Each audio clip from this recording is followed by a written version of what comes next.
Hey, lovely people. Esther here with another video. I've been posting a lot lately, but I had to post this one tonight because it is May 31st, which means that tomorrow is June 1st, which means it is the beginning of a new month and hence a new Mindful Tarot community challenge. I've been setting up these challenges every month to kind of dive in collectively, for me as well as for anyone else who wants to play along, dive into different topics, parts of practice, ways of looking at things for tarot.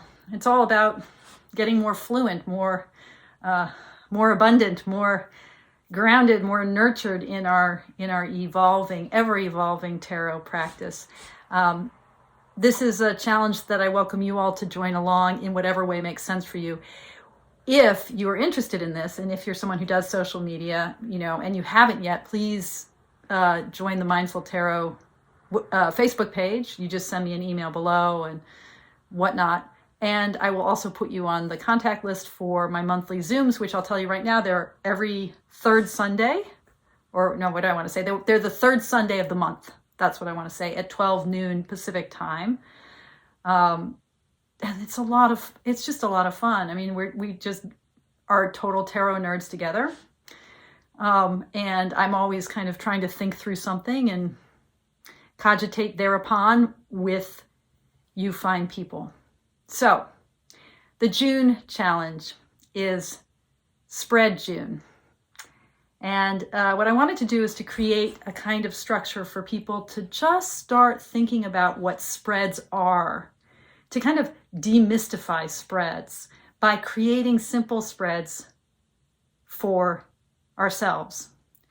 Now, there are roughly 5 weeks in June. It's sort of like June starts midweek and then ends midweek. So it's, 3 full weeks and 2 half weeks. And the idea is to really explore spreads. And I'll say more about this in videos, because one of the things I've been doing each month with the challenge is at least posting one video, if not more, on the topic as I kind of dive in and try to refine the ways that I express and teach what I understand.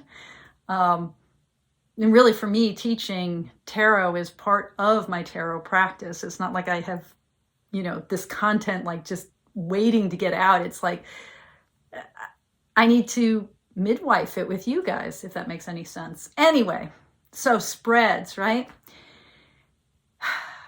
One of the big mistakes that I think we all end up doing with spreads is we focus on like the identity of a position. So we think, okay, this card represents, like in a deck interview, this card represents what the deck is trying to teach me. And this card in the spread represents what fears the deck will help me explore. And this card represents, and so we focus on like topical assignments to each position in a spread. And what we tend to forget is that spreads are always about a certain number of cards. And the tarot is actually already teaching us how to think about number, right? The tarot is so much a tool that is structured through the logic of number, the logic of 1s and 2s and 3s and 4s and 5s, the logic of 6s and 7s and 8s and 9s and 10s, right? The logic of number underlies how the tarot moves. It underlies its syntax. It underlies its poetry and its music. It underlies its geometry. It underlies its meaning. The logic of number is huge. So shouldn't we bring that logic to our spreads? So what I'm doing this month is each week, whether it's a half week or full week, we're going to be encouraged to use that week's number as the number of cards in a spread.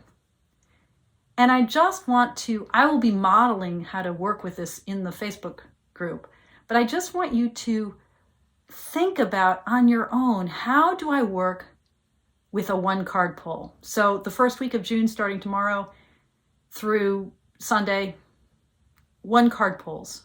The second week of June, starting next Monday, 2-card pulls. The third week of June, starting the following Monday, 3-card pulls. Can you see where this is going? 4-card pulls and 5-card pulls. Use what you already know about number to build a spread with that number of cards. So for instance, what do we know about the number 1?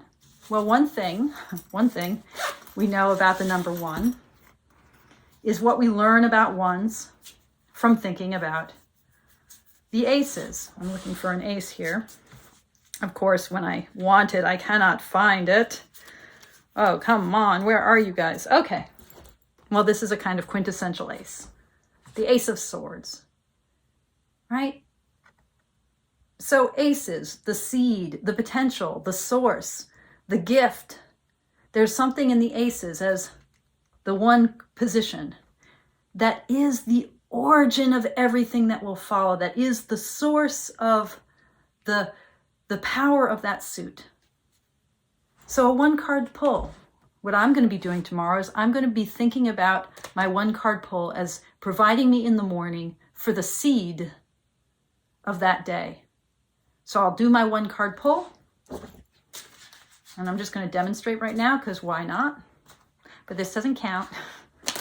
Actually, this may count. Who knows? The tarot is wily. The tarot is tricky.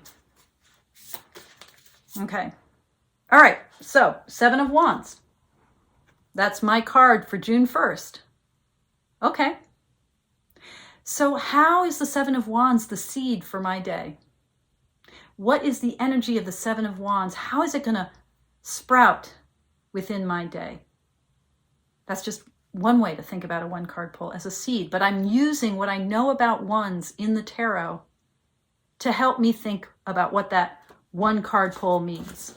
Now, I also might think about wands through the major arcana.